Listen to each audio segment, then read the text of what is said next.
तो आज हम एक ऐसी कहानी पे बैठ करने वाले हैं जो इंटरनेट पर छाई हुई है। और ये कहानी सुनने में तो बड़ी सीधी सादी लगती है, पर इसके पीछे एक बहुत गहरा मतलब छिपा है। ये कहानी हमारे आज के डिजिटल वर्ल्ड के बारे में कुछ बहुत ज़रूरी बताती है। तो चलिए इस कहानी की परतों को खोलते हैं। तो सवाल ये उठता है कि क्या ये सच में एक हीरो की कहानी है, एक बहादुर पक्षी, उसका संघर्ष, उसकी आज़ादी, या फिर मामला कुछ और ही है? यही सवाल है जो इस पूरी कहानी को काफ़ी इंटरेस्टिंग बनाता है। तो कहानी का पहला एक्ट है एक अप्रत्याशित आगमन। सोचिए, एक छोटा सा, बिल्कुल शांत सा गांव, जहां सब कुछ अपनी ही धीमी रफ्तार से चल रहा है।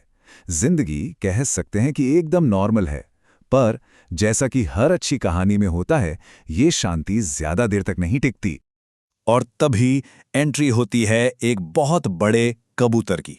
जी हाँ, एक बहुत ही बड़ा कबूतर। उसका साइज ही उसे सबसे अलग खड़ा कर देता है। ये कोई मामूली कबूतर नहीं है, ये है हमारी कहानी का हीरो।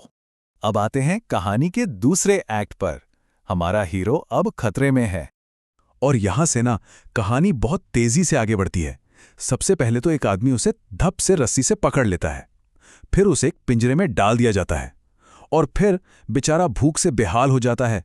उसकी सारी उम्मीदें टूट जाती हैं और वो रोने लगता है। कहानी का तीसरा एक्ट, और यहां आता है एक ट्विस्ट, एक अनपेक्षित बचाव।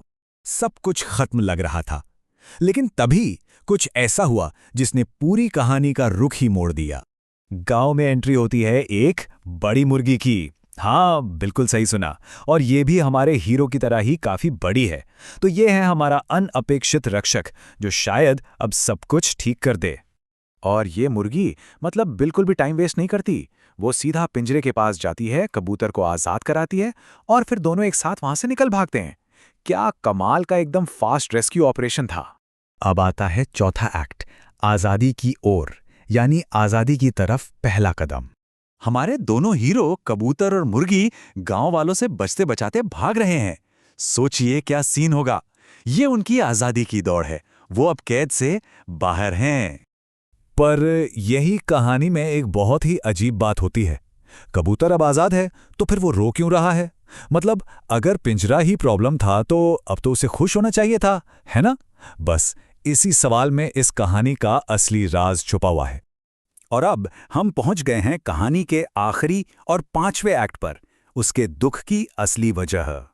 तो देखिए, जिसे हम अब तक असली प्रॉब्लम समझ रहे थे, वो पिंजरा, वो तो असली प्रॉब्लम थी ही नहीं। असली वजह तो कुछ और ही है, कुछ ऐसा जो अब तक सामने नहीं आया था। और ये रहा वो बड़ा खुलासा।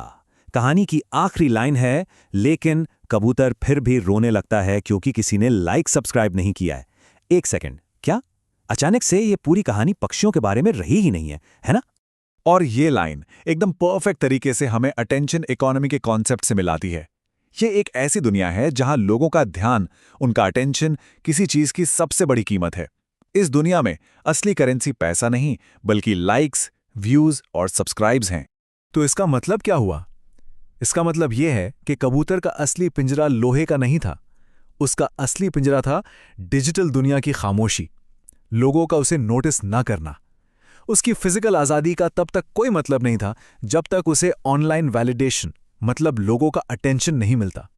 और ये पूरी कहानी हमें एक बहुत बड़े सवाल के साथ छोड़ जाती है कि असल में कहानी लिख कौन रहा है? वो जो कंटेंट बना रहा है, या वो जो उसे देख रहा है, जिसका सिर्फ एक क्लिक कहानी के हीरो की खुशी या उसका दुख तय कर सकता है? सोचने वाली बात है ना?